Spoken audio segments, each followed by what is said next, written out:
Thank you, Caden. As President Johnson mentioned, our guest speaker today is an alumnus of the University of Nevada, Reno, and we're proud to welcome her home. Assemblywoman Amber Joyner is a former ASUN student body president who graduated magna cum laude from the university in 2000. She holds dual degrees in political science and speech communication. Her career in public service has included serving as a nonpartisan senior research analyst and committee policy analyst for the Legislative Council Bureau and as a deputy director for Nevada's Department of Health and Human Services. She has also served as an advocate for the state legislature as director of government relations for the Nevada State Medical Association. During her time in the state legislature, Assemblywoman Joyner has earned a reputation as a strong voice for working families and in advocating for policies related to health, education, public employees, social justice, and governmental affairs. A native of Reno, Assemblywoman Joyner holds an MA degree in political communication from the University of Maryland, and she is currently a PhD candidate in political science here at UNR, so she's going for the trifecta. Assemblywoman Joyner is married to Kyle Davis, who is also a university graduate, and the couple has 2 children. Would you please join me in giving a warm welcome to our guest speaker and one of our own for this morning's ceremony, Assemblywoman Amber Joyner. Amber?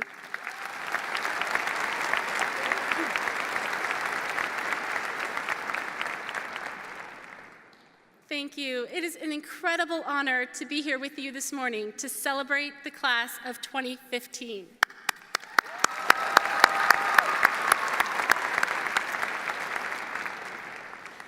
President Johnson, regents, faculty, student leaders, parents, families, and most importantly, graduates, thank you all for inviting me to share in this momentous occasion, a joyous one, and as Caden said, one you will never forget.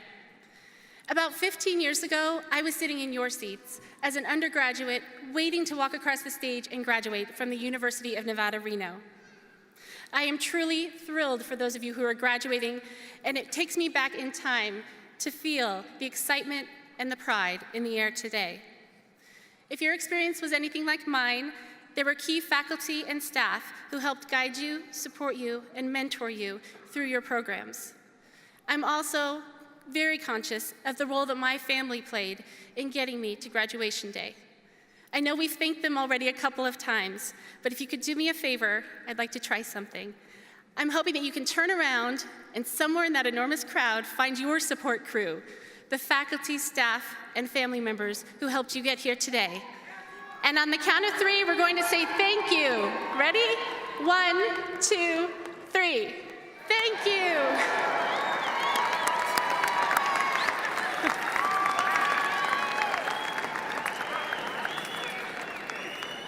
We can never thank them enough.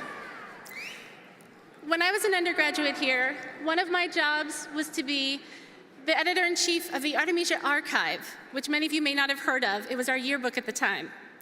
Last week, I flipped through several of those editions, and it's remarkable to me how much this campus has changed just since 1994 when I was a freshman, just 20 years ago.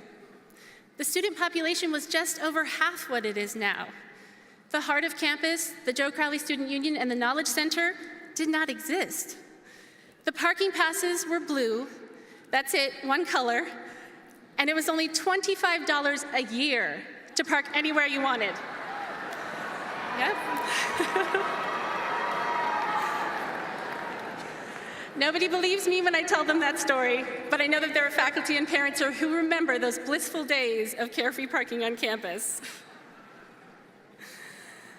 It is incredible how much our beloved campus has changed and grown, while the spirit and the traditions, thankfully, have remained constant. Regardless of the decade, we all carry away with us memories of shared experiences that forever unify us as a pack. In the future, I am sure you will find, as I have found, that the friends, roommates, and classmates you met here will remain in your life, regardless of how many miles separate you. You will delight each other by popping up in unexpected places and sharing career and life stories. Just like that. You will share career and life stories that you could have never imagined for each other when you were undergraduates together or students together, for those of you who are graduate students. I find my classmates doing incredible work all over the world, and all I can say is thank goodness for Facebook so we can revel in each other's accomplishments. Some of you may be particularly lucky and find your best friend and lifelong partner here, as I did. We now raise 2 wolf cubs of our own who love this campus even more than we do, if that's possible. In preparing to speak to you today, it was at the top of my mind that each one of you has a unique experience, both in life and as a student here. Among you are undergraduates, as well as master's and doctoral candidates, and I'm told that your ages range from 19 to 75. Truly impressive.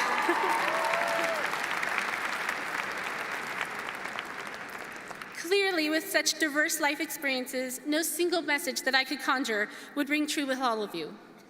However, since it is customary for a commencement speaker to share what one has learned since graduation and offer some words of encouragement for the future, I will attempt to do so. So first, I need to ask, how many of you have a favorite song that is your life anthem? You know what I mean? That song that plays in the background like a soundtrack when you're facing challenges? That song you listen to when you need motivation? Who knows what I'm talking about and has an anthem? Not enough of you. Everyone needs a life anthem. I highly recommend it. And I'm happy to share mine with you until yours finds you. Decades ago, before it was popular and trendy again, before The Sopranos and Glee made it popular, the song Don't Stop Believin' was the song that spoke to me. It's some of your anthem too, wonderful. Over the years, through postgraduate poverty, bouts of self-doubt, and career transitions, it has helped remind me to never stop believing that things would get better. So I'll ask you today to please join me as I remind myself of the things we cannot stop believing when we graduate. First, don't stop believing in your own talents and skills. By mashing several cliches into one, I like to remind myself, if you don't believe in yourself, no one else is going to do it for you. We live in a hyper-competitive world where cutting each other down to advance has sadly become the norm. One of my favorite quotations by Eleanor Roosevelt is that no one can make you feel inferior without your consent. We can't let those haters who would rejoice at our failure define who we are or our potential. Likewise, we cannot let that doubter be in our own minds. When my children are trying to do something difficult and whine at me, I can't, it drives me crazy. I have been known to shout back, well, if you believe you can't, then you definitely can't. But if you try, you might surprise yourself. Unfortunately, there are far too many talented adults who have kept can't in their vocabulary for far too long. I am constantly striving to remove it from my own. Next, don't stop believing in your ability to embrace change. In honor of Star Wars coming out soon, I think it's, yeah? Huge fan. I think it's reasonable to acknowledge that the world is moving at warp speed. The first email I ever wrote was right here at UNR in my freshman English class in 1994, and it was over an intranet, just people here on campus. I don't remember searching the internet for a website until my junior year, and when I graduated, nobody had cell phones. Those wealthy business people who did, they only used it to make phone calls, not run their entire lives as we all do now. My, how the world has changed. If you are fortunate enough to have your life and career all planned out and are able to make that happen, kudos to you, because you will be the exception. The rest of us must adapt and reinvent ourselves constantly. Not only is technology changing, but you may find, as I did, that the workplace is changing too. I have jumped at opportunities to work in jobs that I honestly never knew existed when I was a student. Seizing opportunities as they present themselves and not adhering to my previously planned life has actually made me far happier than I ever would have been if I'd followed the plan. Leaping at opportunities is risky, but I always remind myself, as the daughter of a gambling state, bet on yourself. As a policymaker, I can tell you, we need more people who are willing to embrace change, not just survive it, but truly welcome it.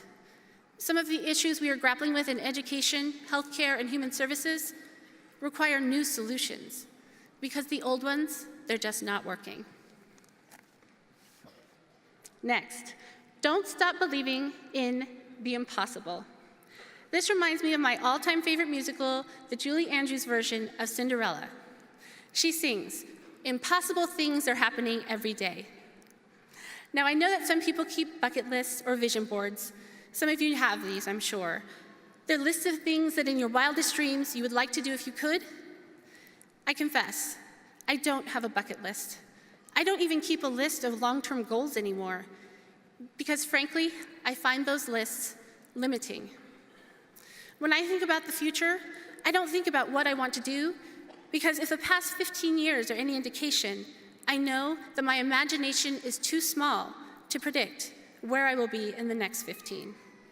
For just one small example, if someone had told me when I was sitting in your seats that I would be giving the commencement speech on this campus, this piece of the planet that I love more than any other, I would have thought they were crazy. None of the amazing opportunities that I've had would have made my bucket list on graduation day. But the seemingly impossible and even unimaginable can happen if we allow ourselves to believe in futures beyond what we can list on paper. And finally, don't stop believing that you can make the world a better place. I lead my daughter's Girl Scout troop, and one of the main laws in scouting is to help make the world a better place. This overarching theme is one that I find useful in guiding all kinds of decisions. Being of service and improving our world is something that I know many of you already practice in all kinds of ways. I serve in the Assembly because I love helping solve problems and want to make our community a better place. But of course, one does not need to be a policymaker to make a difference. This is just my most recent avenue in a life that I've chosen to dedicate to service. One of my favorite quotations that I used to have as a signature on my email is by renowned psychiatrist Carl Menninger. He said, "The central purpose of each life should be to dilute the misery in the world." And I love that thought, dilute the misery. If all of us went through our days with the goal of diluting misery in some way, whether big or small, what a fantastic world that would be. Don't ever stop believing, I remind myself, in your ability to help dilute the misery in the world and make it a better place. So whether you're leaving today with an undergraduate degree, a master's degree, or a doctorate, in my mind, there are really only two categories of graduates today. There are those of you who are staying right here in Nevada. Who's staying in Nevada? And there are those of you who are leaving us.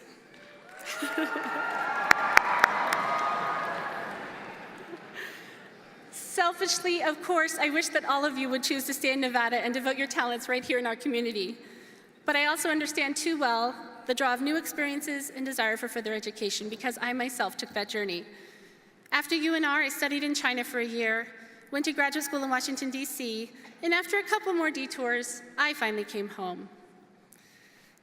When you leave us, of course, we wish you all the success and happiness possible, and we know that you will do the PAC proud wherever you go. But for those of you who are leaving, I have a favor to ask. If one day in the future you hit a fork in the road and you're pondering which path to take, please consider coming home. Heed the call of the mountains in Lake Tahoe, as I did, or the enticement of our cutting-edge industries, or the beckoning of our flourishing arts and culture scene. Every day at the legislature, I am reminded that we need talented people in every imaginable field to help Nevada thrive. We need educators, healthcare providers, entrepreneurs, engineers, writers, scientists, performers, and artists to make our state strong and a place where we all want to live. We need your skills and hard work right here in Nevada. I plan to be here in the future, and I hope that I will see you here too. The PAC will always welcome you back. So I will close by saying how proud I am to be here to celebrate with you today as we welcome you into the alumni ranks, and to say that I will never stop believing in the power of our PAC to help make the world a better place. Congratulations, class of 2015.